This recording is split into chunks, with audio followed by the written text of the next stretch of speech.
chapter 6, and we're going to start with the 10th verse. This is probably a really familiar passage to you. Finally, be strengthened by the Lord in his powerful strength. Put on God's armor so that you can make a stand against the tricks of the devil. We aren't fighting against human enemies, but against rulers, authorities, forces of cosmic darkness, and spiritual powers of evil in the heavens. Therefore, pick up the full armor of God so that you can stand your ground on the evil day. And after you have done everything possible to still stand. So stand with the belt of truth around your waist, justice as your breastplate, and put shoes on your feet so that you are ready to spread the good news of peace.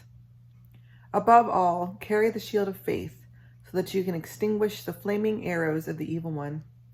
Take the helmet of salvation and the sword of the Spirit, which is God's word. Offer prayers and petitions in the Spirit all the time. Stay alert by hanging in there and praying for all believers. As for me, pray that when I open my mouth, I'll get a message that confidently makes this plan of the gospel known. I am an ambassador in chains for the sake of the gospel. Pray so that the Lord will give me the confidence to say what I have to say. We've been watching the Olympics a lot in our house. We love the Olympics. We're Olympics groupies. We watch as much of it as we can fit into the day to watch. We watch, the unfiltered video of the whole event so we can see every heat, right? We love the Olympics.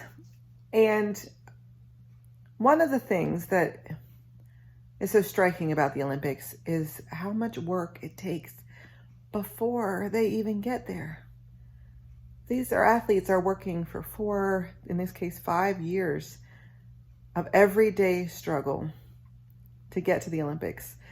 They don't take days off. They don't, I'd imagine they might have lazy days, I guess, but it doesn't seem like it. It feels like, they're out running and walking and shooting and doing push-ups and flipping tires and whatever else they do to get into shape almost every day in order to be ready for this trial, in order to be ready for this physical events that were going to come. And you know what? Faith is not that much different. It's just not. When we engage in a life of faith with God, when we enter into that journey with God, it's not going to be an easy thing. It's not going to be something simple.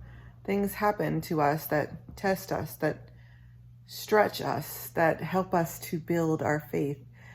We sometimes have the spiritual equivalent of flipping tires.